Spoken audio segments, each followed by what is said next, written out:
Ang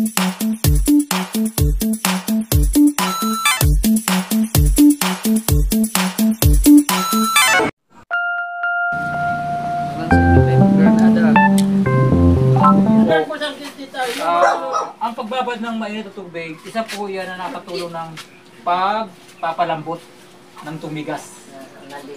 Oo, lalitid. Papalambutin niya yan.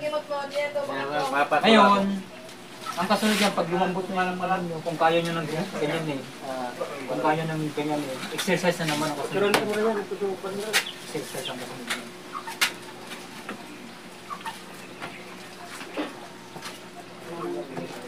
Kasi meron kaming inalagaan doon, 61 years old. Kaya hindi kayo nakakapunta? Oo, saka ano eh, meron pa kami mga ginagawa na ano kaya bigyan nakapunta dito. Meron kaming ano doon, wala kasing tumutulong sa kanya. Yung kamag-anak niya, pinababayaan siya. Kaya nag-decide kami na pagpupin na lang siya. Kasi balak niya nga, pagka ano na talaga, higa na daw siya. Tumigas na daw siya. Kaya ang ginawa namin, kinupup namin siya, tapos doon na kami siya. Ako ang nag-ano sa kanya. Ang ginawa ko sa kanya, unang gabi, binabad ko sa yung paa niya. Kasi nung dumating siya doon sa landing pad, doon sa territory namin, hindi niya mabaluktot talaga yan. Hindi niya mabaluktot yan. Yung pagsakay namin sa sidecar, hirap siya umakyat kasi hindi niya mabaluktot yan. Nung naibabad ko ng gabi, 2-3 pagbabad ko, nabaluktot niya na. Naibaluktot niya na. Ngayon, nakapitong babad na siya. Ang nangyari ngayon sa kanya, nag-exercise na po siya. Yung exercise niya, yung ganito. Kasi hindi mo yan may exercise kung matigas na po yan. Oo, yung gated. Hindi mo, ang exercise po talaga yan, ganyan kasi may hawakan ka. Ganyan. Ganyan ang exercise niya. Ganyan ang exercise niya. Bakit ganyan po ang exercise niya? Kasi yung mga tumigas, para magalaw. Yung mga galaw na, at saka magkakaroon siya ng lakas. Ganyan. Tapos pagka mayroon ng balance, nakakabalanse ka na, nagagawa po ng balance niyan, siyempre matagal na ba, baga yung ginagawa mo, ang kasunod niyan, ganyan naman po. Ganyan yung unti-unti, mababa, hanggang sa taas, tapos ganyan ang gagawin ninyo, ganyan. Yan, idikit mo siya dito, idikit mo siya. Ganun ang ginagawa ni Tatay Risto. 61 na po siya. 61 years old? Oo, 61 na po siya. Ganun ang ginagawa niya. Ididikit niya na. Ididikit niya na. Nauna na kayo doon sa payaw ko? Opo, dahil na kami doon. Ganun din ang itinuro ko sa kanya. Yan po. Yan po ang proseso para yung mga litid na tumigas, lalambot po. Kasi kung i-ano natin sa yung papasok agad natin ng yung massage therapy, hindi po siya makakuha. Kailangan dumaan muna tayo sa pagbabad. Kasi yung pagbabad po, isang kaparaanan yun para lumambot po yung mga tumigas dyan, nalitid.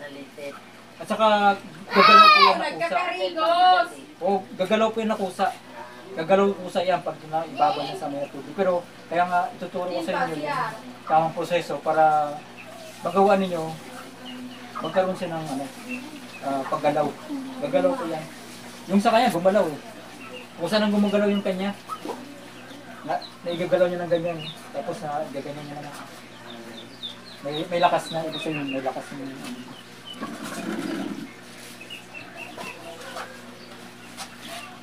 Yan po talagang proseso yan, ibabay sa mga tubig. Saka yung kamay nyo po, ganun din po, ibabad yan. Bukod din yung kamay ninyo. Parang dalawang hindi ko pala nasabi.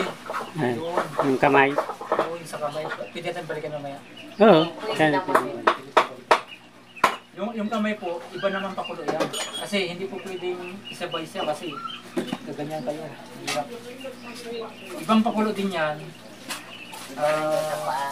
Ganon din po, kung paano yung pagbabad sa paa, ganon din po sa kamay. Pagbabad. Para yung niya, pag ano na yan ng tubig na mainit, lalabas yung ano yan, yung acid. Yung acid lalabas niyan. Pag lumabas yung acid niyan, ano na yan, unti-unting nalambot yan. At saka magkakaroon ng ano yan, lakas. Magkakaroon ng lakas yan. Wala na tayong ibang paraan kundi ilan po. Kailangan na maging perfect natin ng magawa.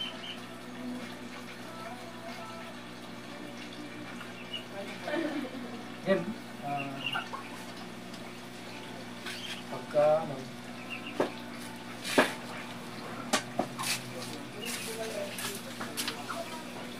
yung pagkain po, kung wala naman kayong pambili ng kamote sa kasali ng saba, kahit yung maglakad lang kayo ng malunggay, Yung mga talbos-talbos. o yung mga talbos po yan, pero bawal po muna sa inyo maasin. Saka yung mga acid, yung mga mangga, bawal sa inyo. Basta yung kakain nyo lang, kung may kamote, yung sabi na, luya, yun lang po muna kayo kasi nga, for recovery po, makarecover kayo sa sakit ninyo. Tapos yung ano po, yung gulay, kahit anong klaseng gulay, bawang sibuyas sa kasing lagay nyo, gagawin nyo. Ano lang po, kung wala kayong makain ng kamote, sabi, yung kanin, saka yung ano, damihan nyo rin. Damihan yung pagkain para kailangan ng katawan nyo yun. At saka po, magkatas din kayo sa umaga. Magkatas kayo ng malunggay sa umaga. Katasin nyo yun, kalating baso lang po. Inumin nyo yun. Ang pag-inom po noon, lunok lang ng lunok. Ay, yung pagkukuluan tapos kakatasin. Hindi. Hindi.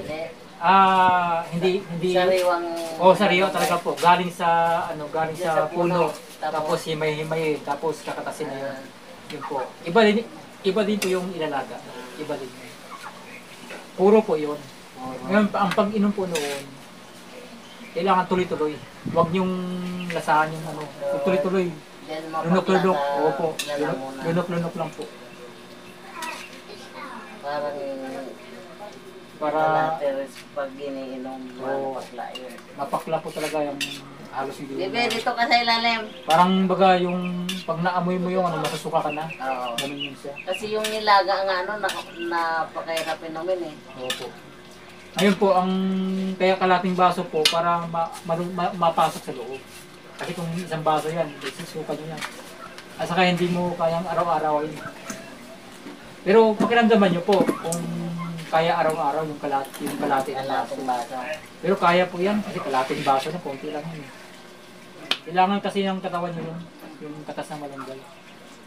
May malunggay na magkamit yan. Binababad lang sa mainit.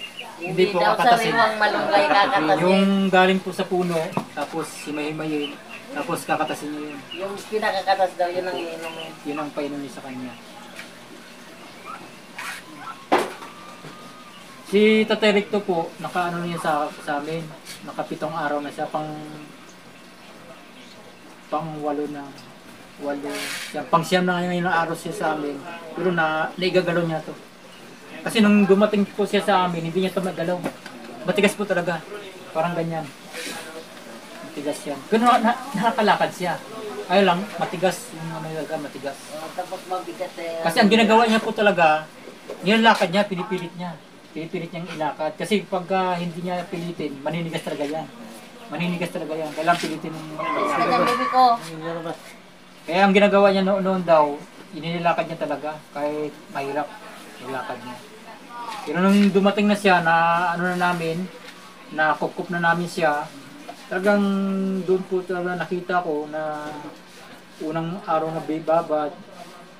Talagang yung, kasi perfect ang pagbabad eh. Para maano talaga, Mabuhay talaga magising talaga yung paa mo na manhid. Yung litid na naninigas. Yung manhid mo na paa, magigising talaga. Kasi ang ano nung magpapagising, Ibelis ka dyan ah. yung init po. Pero hindi na sila nakakapasok. Kasi bago mo sa ibabad, nakasingaw na eh. Matagal na siya nakasingaw eh.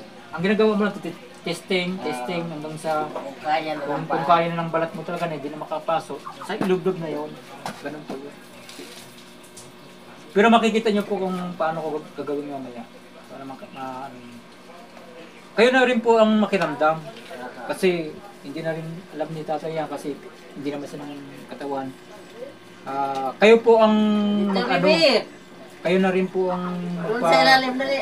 baga hindi naman nakapasok, kayo na rin po kahit mainit, isin nyo na lang po. Isipin nyo na lang yung naranasan ninyo, iinit lang yan. At saka hindi naman nakakapasok.